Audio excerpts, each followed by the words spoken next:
Bendiciones, mis amadas hermanas, la paz del Señor con cada una. Es un placer para mí compartir este momento de la palabra de Dios y hablar un poquito de un tema que estoy estudiando para una conferencia que tengo que dar y quizás con el tiempo podamos grabar una serie de esto porque es muy importante y es necesario para poder nosotros tener una vida victoriosa en Dios. Y a esta parte le quise poner este pequeño título, como las demás naciones, como las demás naciones. Y fíjese que esta palabra la encontramos primeramente cuando el Reino Unido de Saúl, David y Jonatán, pues la Biblia dice que los reyes de la antigüedad pues querían tener hijos para propagar su reino, para tener herederos, para tener mucha herencia, muchos herederos. Y Israel lamentablemente comenzó a copiar todo el patrón de conducta de los reyes de la antigüedad. No solamente quizás para tener un ejército, que eso era importante, quizás para preparar lo que era un trono, un palacio, y eso era importante, muchas cosas eran importantes. Pero el hecho de Israel tener Eh, también este sentimiento de los reyes, tener tantas esposas, eso trajo a la larga tanto problema para Israel. Y no era lo que el Señor había, diríamos, diseñado para su pueblo. Si vemos a Abraham con una sola esposa y que por el caso de Sara dar Agar, vino este gran problema que todavía estamos viviendo hoy con los árabes. Y vimos el gran problema de Jacob con las dos hermanas. Siempre hubo un pleito, una contienda. El caso es que no creo que Dios había diseñado ni siquiera para los reyes tener tantas esposas, porque a la larga eso trajo problemas. Pero cuando estudiamos la Biblia nos damos cuenta que había un trasfondo en todo eso. Y cuando hablamos de la vida de David, que me encanta hablar acerca de el personaje de David porque nos trae tanta enseñanza, y vemos que durante su reinado tuvo tantos hijos que como estamos predicando, como las demás naciones, supuestamente para tener muchos herederos, pero no creo que era la voluntad de Dios. Y con ello, muchísimas mujeres, pues David tuvo, aquí solamente tengo 17, 18 nombres de hijos de David. Cualquiera cree que no. Tuvo a Anón, Keliat, Absalón, Adonías, Cefatías, Itrenea, Samua, Sobat, Natán, Salomón, Elisama, Eliada, Elifelet, Itar, Elisua, Nefet, Jafia y Tamar. Y aquí solamente algunas de las mujeres: Ainhoa, Abigail, Maaca, Hagir, Abital, Egla.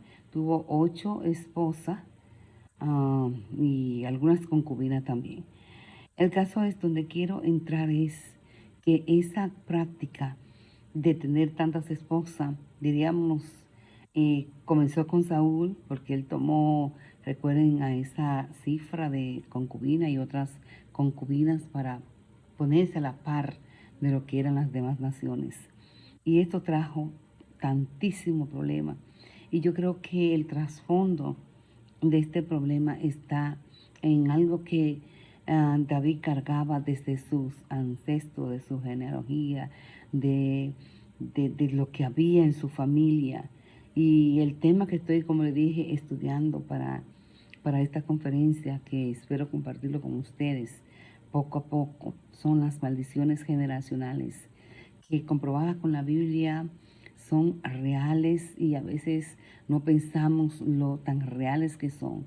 Recuerda que el mundo espiritual es mucho más complejo y mucho más verdadero y mucho más real que el mundo físico. Recuerde que lo que no se ve fue hecho, que lo que vemos fue hecho de lo que no se veía.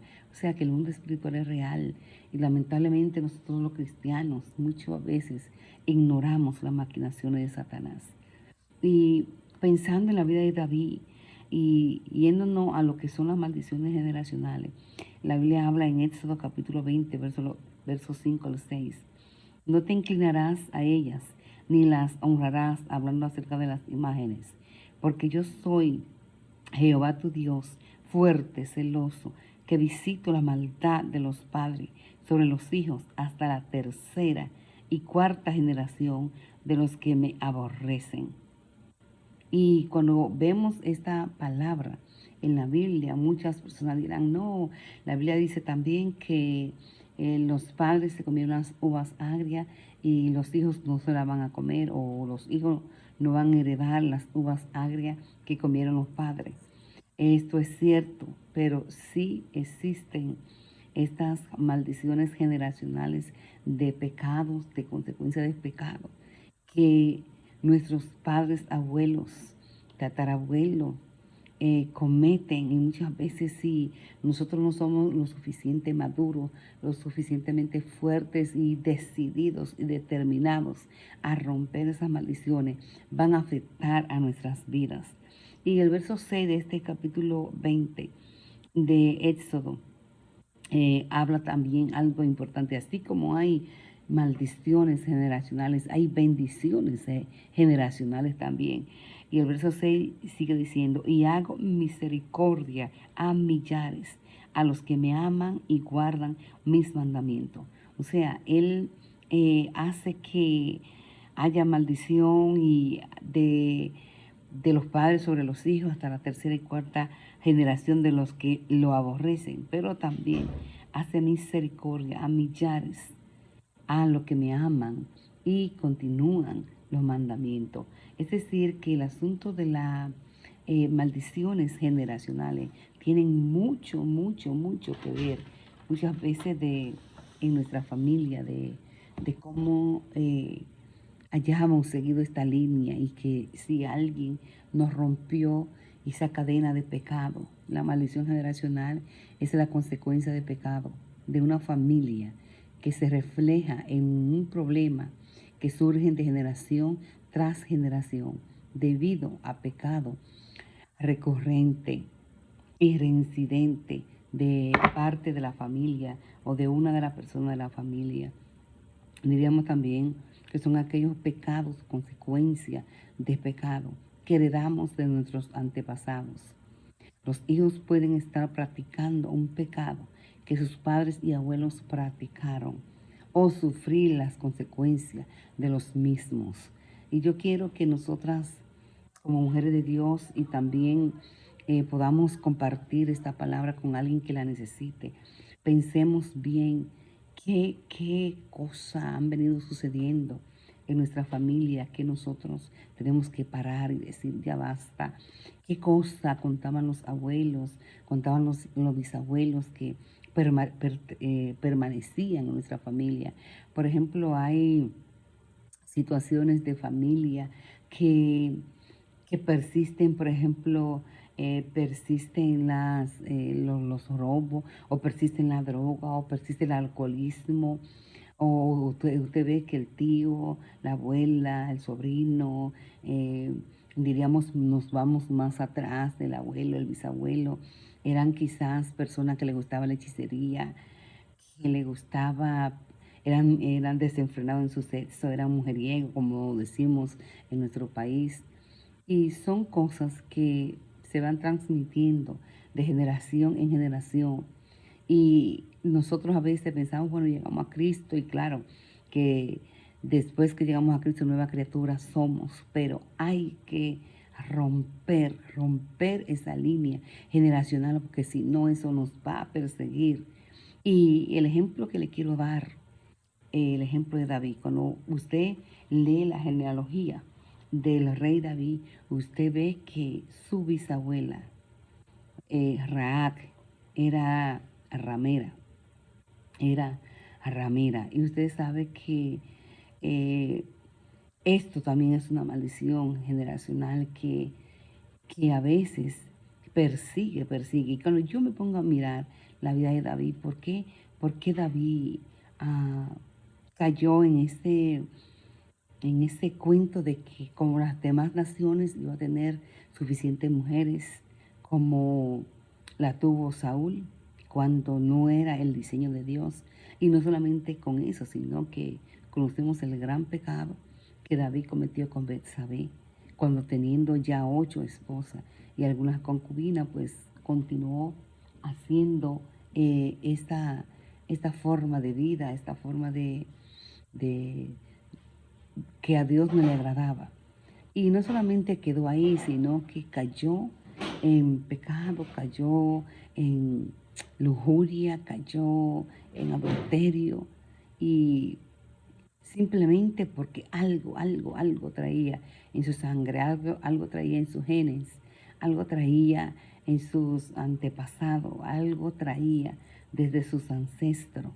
Y lo podemos ver entonces en su hijo Salomón, un hombre sabio, un hombre que Dios le había dado sabiduría, un hombre que Dios le había dado la forma de vivir gloriosamente. Entonces diríamos que duplicó, cuatruplicó, quintuplicó, podemos decir, el pecado de desenfreno, de lujuria del papá.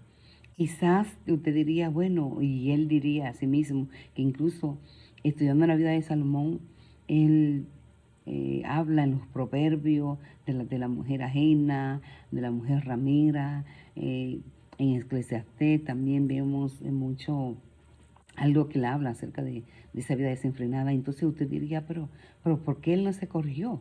Él supuestamente estaba bien, en el sentido de que si eran 700 reinas, eran porque se había casado con él. Él hizo pacto con naciones extranjeras y se casaban. O sea, supuestamente, según él, no estaba cometiendo adulterio porque eran sus esposas, más 300 concubinas. Pero, válgame Dios, como dicen, 1000 mujeres, que en 365 días, eh, más o menos 3 mujeres por día, y en un año quizá la veía, la tocaba. Pero cuando usted estudia esto acerca de esa lucha que David tuvo con esa lujuria, porque ese es el pecado, el Señor los reprenda, de ese sexo desenfrenado, de ese deseo de lo nuevo, del sexo ilícito.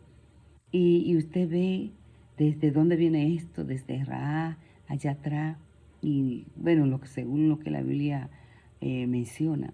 Y luego lo vemos duplicado, triplicado, cuatriplicado en Salomón.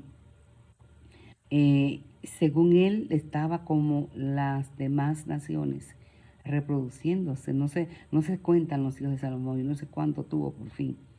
Pero este trayecto de lujuria, de querer, no era por simple de que hacer conexiones o hacer alianzas o hacer cosas que él simplemente buscaba en esas mujeres.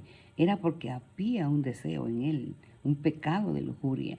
Y esto es solamente una partecita pequeña de lo que es la maldición generacional, que espero, si Dios nos da la oportunidad, poder compartir más acerca de este tema.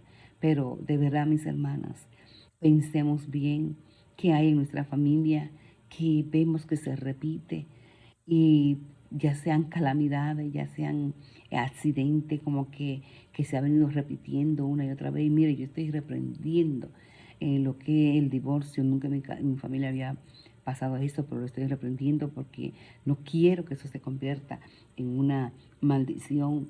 Por ejemplo, el cáncer, que muchas veces las enfermedades también pueden llegar a ser maldiciones generacionales. Lo vivimos reprendiendo porque en mi familia ya hemos tenido varias personas con cáncer, pero no sé cuál sea lo que esté afectando tu familia, pero sí te quiero decir que en Cristo se pueden romper todas las maldiciones, no importa si han venido de nuestros ancestros, somos libres en Él y Él vino a libertar a los cautivos. Después, en otra ocasión, vamos a hablar acerca del tema con más eh, tiempo, pero quiero que piensen esto. Nosotros no somos como las demás naciones y necesitamos vivir una vida santa y consagrada delante del Señor. Dios te bendiga y vamos a continuar en otra ocasión. Bendiciones.